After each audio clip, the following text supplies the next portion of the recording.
Hemos visto en el video anterior que la componente de triple frecuencia de la corriente de magnetización en la fase A, en la fase B y en la fase C de un transformador trifásico tienen la misma magnitud y la misma fase.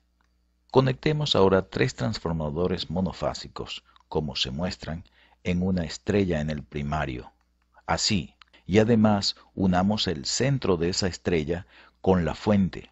De esta manera, la fuente va a imponer un voltaje senoidal aquí, entre ese neutro y la fase A, aquí y acá también.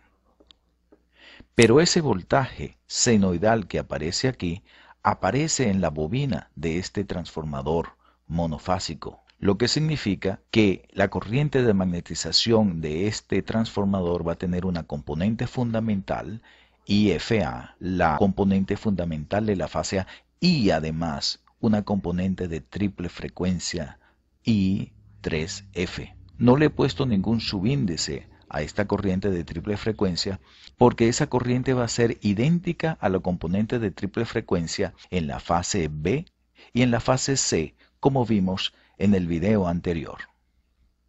Por las mismas razones, la corriente de magnetización de la fase B va a tener una componente fundamental IFB y una componente de triple frecuencia I3F que es exactamente igual en magnitud y en fase con la de triple frecuencia de la fase A, y lo mismo de nuevo pasa con la fase C. Sumemos ahora los componentes de frecuencia fundamental I sub FA, I sub EFB e I sub EFC.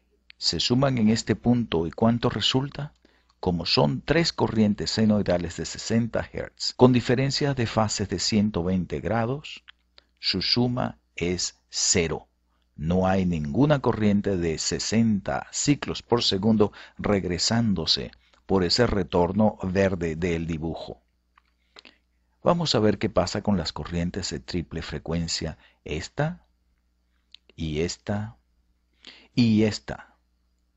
Bueno, las tres tienen la misma magnitud y la misma fase. Cuando las sumamos no tenemos 0, lo que tenemos es 3 veces la corriente de triple frecuencia de una de las fases. Y eso es lo que está pasando. Tenemos un sistema donde corrientes de 180 Hz están circulando en la red del primario. Y si es bien cierto que esas corrientes son pequeñas, sin embargo, obstaculizan los cálculos exactos del régimen de funcionamiento de la red primaria.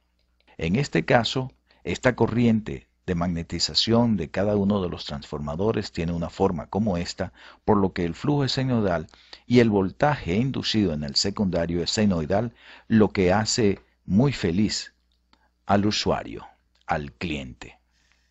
¿Qué pasaría si por alguna razón, por accidente o porque lo decidimos así, quitamos este cable de retorno verde aquí? Pues lo que va a pasar es que las corrientes de triple frecuencia ya no tienen camino de retorno a la fuente y efectivamente al quitar ese cable estamos eliminando a las corrientes de triple frecuencia así. Ahora la corriente de magnetización va a ser más senoidal. Va a parecer algo como esto, pero en ese caso el flujo deja de ser senoidal y el voltaje inducido en el secundario desarrolla triples frecuencias, lo que hace que el usuario no esté muy satisfecho.